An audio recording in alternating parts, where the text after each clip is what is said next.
more years would it take to build the walls of Africa? Because I was only 3 when I was made to believe that Africa is like a building under construction. And right now I'm over 23 and this continent still feels like it's stuck in its foundations. Because tell me why we have the Dangote capacity yet our infrastructures are still built on structures that scream scarcity. Tell me why we have tech bros in Nairobi, Kenya and South Africa yet we are still suffering digital malaria. Tell me why Africa is walking naked when we have Vicky James who snatches creativity like the art of Akosed or Tepe Magugo, who weaves stories while making clothing or Sheyi Vodi, whose fashion empire began with a dream and not a body. Why are we like a song without reading when the blood within our veins carries the beat of Fela and Nicola Kokuti? When our voice still carries the power of the songs of Lucky Dube? And yes, we are strong, but when we choose to, we are soft as the voice of Brenda Fassie. So how dare the world call us poor? How dare the world say we are weak? How dare them say that we are not strong? When the wealth of Africa keeps the world's phone ringing, how dare them say that we are underdeveloped? When our sweat built their castles. So I am here to remind you that Africa is no longer that continent that is underdeveloped. Because we are a generation of builders, idea crafters, system shakers. We're a generation of men and women who build with bricks of knowledge, mortar of innovation, and raises towers of transformation. Because Africa is that content creator, turning 10-second clips into 10,000 life lessons. Africa is that tech bro who is still coding under flickering lights. Africa is that painter who is throwing colors of paint on walls where hopes has been lost. Africa is that entrepreneur who is feeding his family and more from an Akara store. And trust me, this is that part they won't show you on TV. This is that part you won't see on the Western headlines. Because when they gave us chains, we turned them into jewelries. And when they gave us broken pieces, we made them arts. And when they gave us borrowed names, we renamed ourselves. This is why there are 7 continents in the world, but the future keeps pointing towards Africa. And right now, we are tired of their pity parties. One that ends up leaving us with souvenirs of debts. We are tired of borrowing because we are the mother of civilization. And mothers don't beg, we bet. So right now, we are betting the revolution we need, the transformation we stand for, the Africa that we want to see. Because Africa is like a delicacy in process. And for every delicacy to be made, it takes time. And we are cooking. Check out our farmers, our tech bros, our lawyers, our teachers. We are fire and we are cooking. So this is me telling that young man who still believes in the future of Africa. Telling that young girl who braids hair in the morning yet studies with candle lights at night.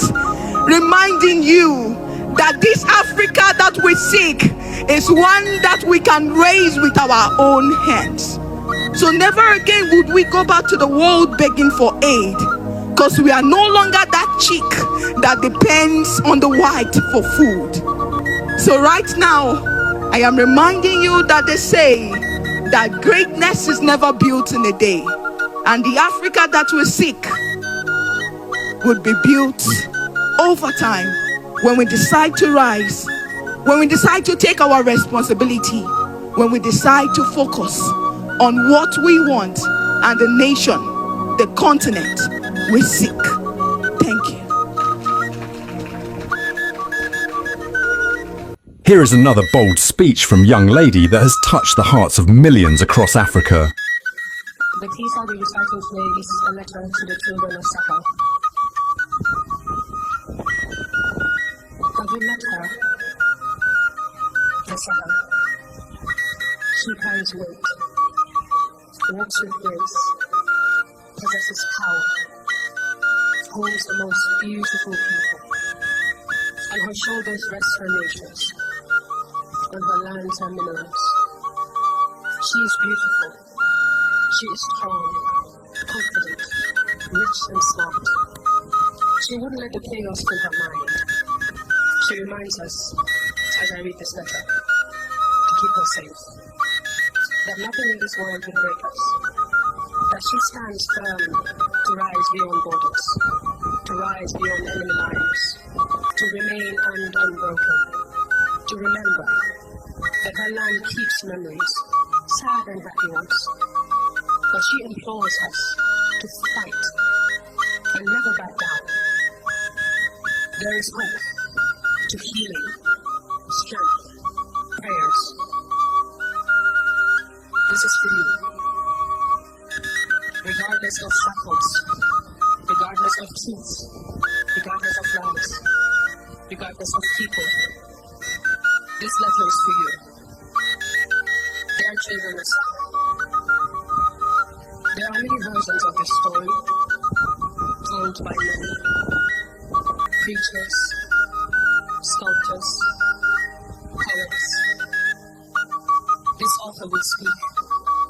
This author will write, chew, and spit without remorse. This author will open books with heaven. She will speak of the past, of men and many others before, a place, a region, a continent, a people unified in ambition, integrity, where the soil understood the language of slaves. Men had compassion for the weak. Every book had a home, and every pen knew history. Knowledge then lay carpet on every street before your curtain, till for 12 hours and burn the library. Men then stood firm with their buckles tight, before blades were switched for dresses. You think GMOs could be compared to organics. Don't misinterpret delusion for reality. You talk about wealth. We're the people of Africa, rich in culture, knowledge, minerals that you've never seen before. A system built not on blood and greed, a learned people. Bodies healthy enough to serve a lifetime, their food wasn't tampered with. They knew technology and architecture too, does it surprise you? They had laws that served God, it was fair and not disingenuous. A system that distinguishes the wealthy and the needy. Not one that takes a piece of your mind for a piece of your mind. Not one with an invisible hand to rule. Not one built on fiscal illusion and a hidden economy. This should be a better and different governance. Not one with an order for a new world, a game of chess. Betrayal as a peak element, a great hypocrisy, to divide and conquer, and all this standing for our lives. And anyone with a shred of knowledge, kill them all, except for traditions and language. Everything was taken from us, including our titles of royalty. Now what happens when you strip a people of their history and patch up a new one? Establish a hollow wood to project a Hollywood story. A perfect indoctrination. Introduce human rights right after their genocide. The cover-up. But what is a crown without an honest king? What is a throne without its people? What is vision without reality? What is knowledge without the past? What is advancement without us, without God? What is truth? I'll tell you. Truth is a man executed for being honest. Truth is a child manipulated to believe he's of a different gender. Truth is a man who creates a problem, offers a solution, then seeks for a bonus. Truth is a man who creates a problem. Truth is a facade of independence, the ownership of 90% of our resources. Truth is a fight, blood for blood for the 10% we so own. Truth is the system rigged to sweep a few ties and goals and economic terrorism. Truth fights. Truth governs. Fighting truth for truth. Lies, lies still. Dressed in political gowns, legislative rushes and leather government shoes, convincing us that subservience is right and exploitation is wrong. Lies create middlemen to pursue an agenda. I see lies as a bowl of poison, decorated with ugly power. I see lies as an intrusive thought, hell-bent on punishing my thoughts for thinking right thoughts. I see lies as a soldier, working against my mind to dig up God's words in exchange for signing contracts. Lies aren't always a beautiful picture with sparkles and pearls hanging by your bedroom door. Lies are also prison that will not blow us. They said our freedom cost too much, but they could afford it. They also said they could be our light. But how could they possibly protect us when they hide in the dark? These lies. Listen, how much poison do we take until we can't anymore? What stories are we going to choose to tell? What's our narrative? Our path? Do we tend to live in and for the box like democracy, a beautiful sin? We can't speak the same language because my tongue is tied to the roots of our past. We needed a mentor. The shackles of this prison and the forcing doom of our future. Like a retired body language, I am tired of reading their rules. How are you going to teach me leadership skills when your pillars are broken? How are you going to teach me rights when you can't right the wrongs? When you right the wrongs? When you right the wrongs? God made us rocks impenetrable. He made us shadows to work on all sides but never against us. Take a look at the mirror and tell me you are not beautiful. Understand you worth more than pricing. Understand. Tell me God made a mistake. And I swear on my life I will look away walking. I won't try to show you how perfectly fitting our silent pieces patch their ceilings. You don't need a traveler's guide. You're a map of beauty and riches. Look closely. Like soldier mannequins, find and fight for your people. Like a man and his skin. Like a man and his skin. Our way of life is preserved.